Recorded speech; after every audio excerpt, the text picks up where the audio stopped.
कहा जाता है कि भारत का संविधान 3 सुतूनों पर टिका हुआ है। The 3 pillars of our democracy are the legislature, the judiciary and the executive. संविधान सभा के सामने कई मॉडल्स थे। ब्रिटेन की कैबिनेट सरकार, स्विट्जरलैंड की सीधी चुनी गई कार्यपालिका और अमेरिका का राष्ट्रपति मूलक शासन तंत्र। ऐसे में संविधान सभा के अध्यक्ष डॉक्टर राजेंद्र प्रसाद ने संवैधानिक सलाहकार सर बेनेगल नरसिंह राव को बुला भेजा। आपकी तरह सब लोगों को, यहाँ तक कि हमारे अच्छे वकीलों को भी दुनिया के संविधानों के बारे में मालूमात कहाँ है? Yes, sir.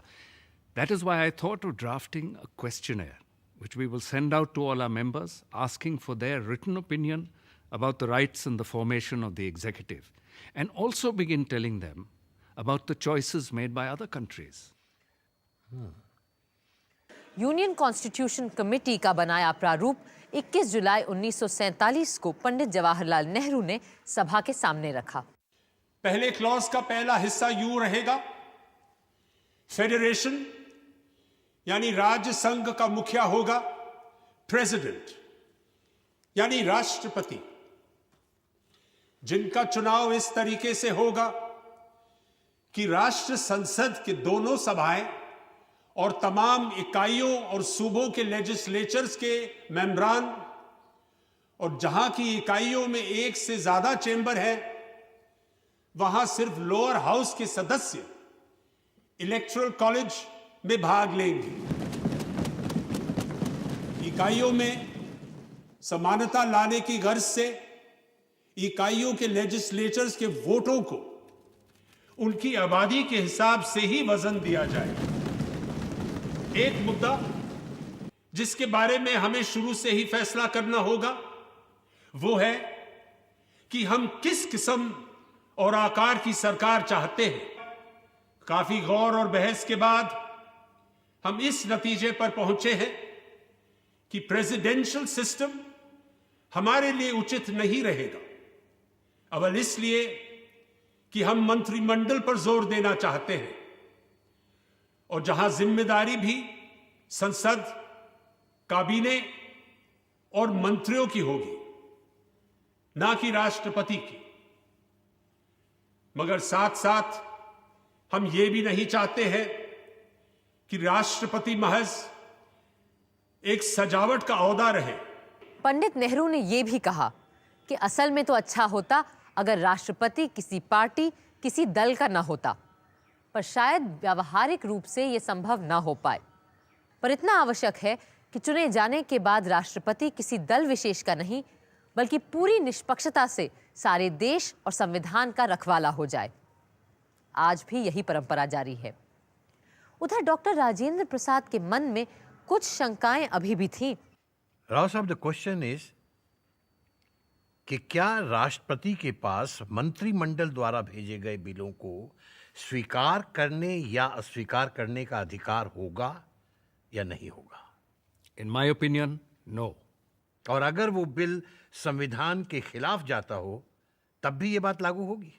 Sir, if the president, in some particular case where his view differs from that of his ministers, but accepts their views in deference of the convention, and that act should result in a breach of the constitution, then the responsibility for that lies with the ministers and not with the president.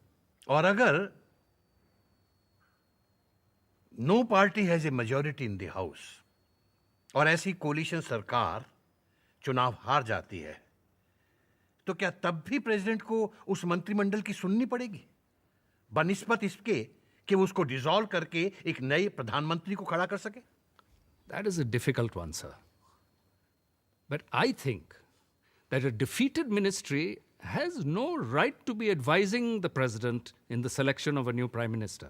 और अगर वो प्रधानमंत्री जो खुद जनता का विश्वास खो चुका है राष्ट्रपति को सदन भंग करने की सलाह नहीं देता, तो क्या राष्ट्रपति उसकी मर्जी के खिलाफ जाकर सदन को भंग कर सकता है?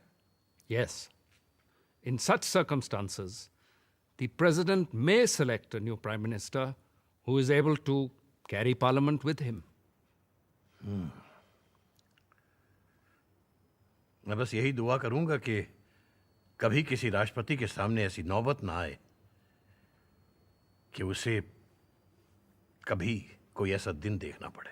मंत्रिमंडल संसद के सदस्यों से चुना जाए या मंत्रियों का चुनाव सीधे जनता द्वारा किया जाए या मंत्रियों को अमेरिका की तरह चुने जाने की जरूरत ही ना हो और वो केवल सरकार के मुखिया की मर्जी पर मंत्री बन सके। इस बात पर एक बार फिर बड़ी बहस शुरू हुई दिसंबर 1948 में। सर, आई मूव कि आर्टिकल 61 के क्लॉज 1 में with the prime minister at the head को हटा देना चाहिए। संविधान में हमें कैबिनेट के सारे मंत्रियों को बराबर का दर्जा देना चाहिए और किसी को भी अधिक महत्व नहीं देना चाहिए। इससे कैबिनेट की जिम्मेदारियों में एक फ्लेक्सिबिलिटी भी बनी रहेगी जो अभी वहां नहीं है। मुझे यह भी प्रस्ताव रखना है कि जब भी कोई मंत्री और खास करके प्रधानमंत्री बदला जाए तो उसे पूरे संसद के सामने प्रस्तुत किया जाए और उस व्यक्ति पर सदन का विश्वास मत लिया जाए और यदि कोई यह विश्वास मत प्राप्त करने में असफल रहे तो उसे तुरंत हटाकर उसकी जगह किसी और को नियुक्त किया जाना चाहिए। और अगर पूरे मंत्रिपरिषद को ही सदन का विश्वास ना मिले तो पूरे कैबिनेट को ही निरस्त कर देना चाहिए और उसकी जगह नया मंत्रिमंडल बनाया जाना चाहिए। जाहिर है ऐसे प्रधानमंत्री और कैबिनेट के बारे में संशोधन प्रस्ताव पारित नहीं हो पाए, पर कार्यपालिका के दूसरे पक्षों को लेकर बड़ी बहसें हुईं। अल्पसंख्यकों के नुमाइंदे चाहते थे कि एक नॉन पार्लियामेंट्री एग्जीक्यूटिव सरकार बनानी चाहिए और मंत्रिमंडल का चुनाव धर्म जाति के अनुपात में प्रोपोर्शनल रिप्रेजेंटेशन द्वारा किया जाना चाहिए। कार्यपालिका में किसी भी प्रकार के आरक्षण के प्रस्ताव को सब कमेटी में 7 के मुकाबले 8 वोटों से खारिज कर दिया गया। धीरे धीरे सभी ने इस व्यवस्था की अच्छाई और सच्चाई को देखा और 4 नवंबर 1948 को सभा में संविधान का ड्राफ्ट रखते हुए खुद डॉक्टर अंबेडकर ने इस व्यवस्था की हिमायत की। A democratic executive must satisfy 2 conditions. 1, it must be a stable executive. And 2, it must be a responsible executive. Unfortunately, it has not been possible so far to devise a system which can ensure both in equal degree. What the draft constitution proposes is the parliamentary system. The draft constitution places a functionary at the head of the Indian Union who is called the President of the Union. The President of the Indian Union will be generally bound by the advice of his ministers. He can do nothing contrary to their advice. The ministers under the Indian Union are members of parliament. Only members of parliament can become ministers. पर professor केटी शाह और कई दूसरे लोग संविधान में सोचे गए 3 स्तंभ संसद, न्यायपालिका, कार्यपालिका के सारे प्रावधानों से संतुष्ट नहीं थे। उपसभापति ji, sir, I beg to move संघ के मुख्य अंगों संसद, कार्यपालिका और न्यायपालिका के अधिकारों को एक दूसरे से पूर्णतः पृथक होना चाहिए। सर, मेरे विचार से ये एक चीज सारी दूसरी बातों से अधिक महत्व की है अगर हमें सिविल लिबर्टीज और रूल ऑफ लॉ को बचाना है। 2 कार्यपालिकाओं के बीच यानी कि एक अमेरिकन मॉडल और दूसरे ब्रिटिश मॉडल के बीच चुनाव का सवाल ही कहां उठता है। ब्रिटिश मॉडल को ही सबने चुना है, सबने उसकी तारीफ की है, यहां तक कि खुद अमेरिकन कॉन्स्टिट्यूशनल एक्सपर्ट्स ने भी माना है कि यही कार्य प्रणाली आज के मॉडर्न युग यानी कि आधुनिक समाज के लिए बेहतर है। इसके अलावा हमें यह महत्वपूर्ण बात नहीं भूलनी चाहिए कि पिछले कमोबेश 100 सालों में हिंदुस्तान में हमने ब्रिटिश संविधान के कानून को ही मानकर काम किया है और हमारे कॉन्स्टिट्यूशनल ट्रेडिशंस धीरे धीरे पार्लियामेंट्री ही बन गए। फिर क्यों हम अपने 100 सालों के अनुभव और रवायत को छोड़कर किसी ऐसे कानून को अपनाने की कोशिश करें जो खुद सिर्फ 150 साल पहले बनाया गया था और आज भी जिस पर अमेरिका में भी सवाल या निशान लगते रहते हैं।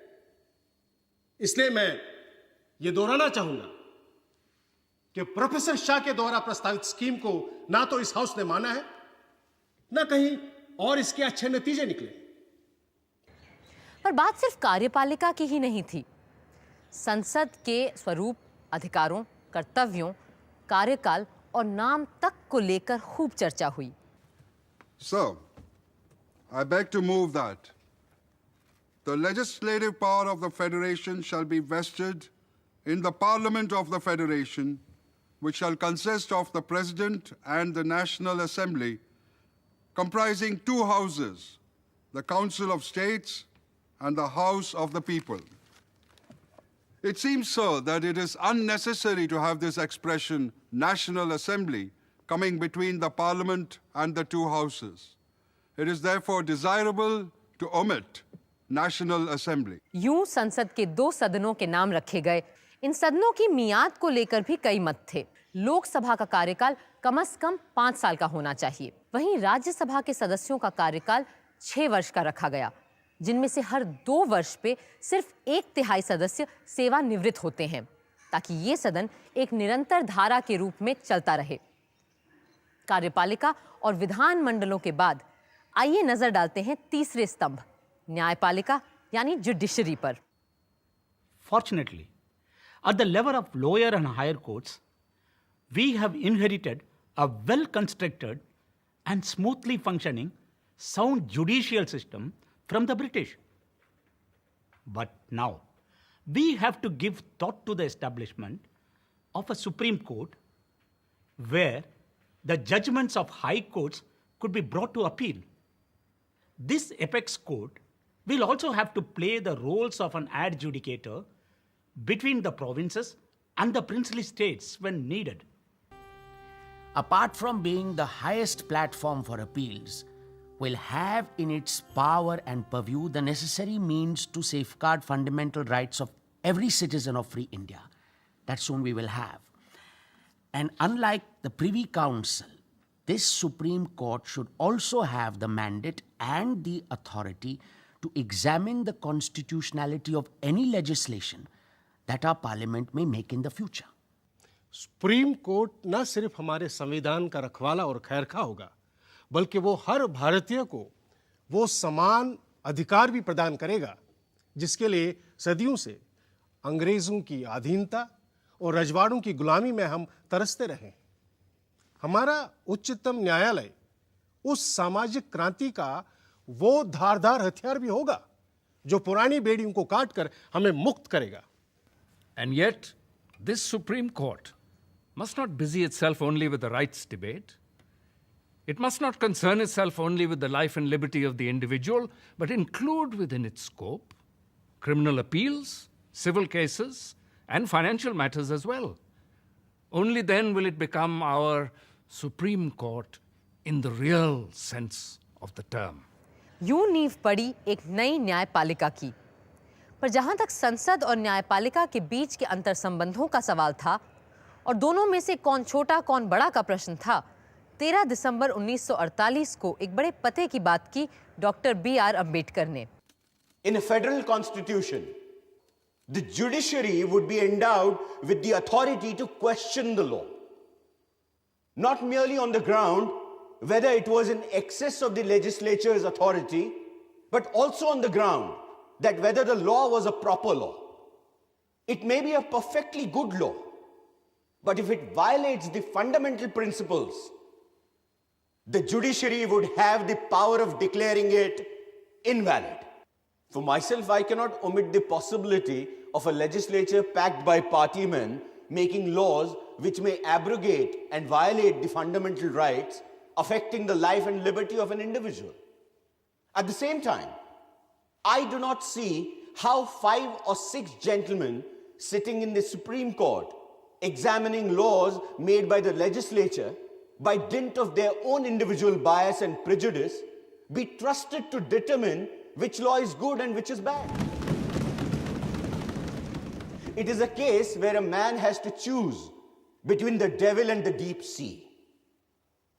I therefore would leave it to the House to decide either way it likes.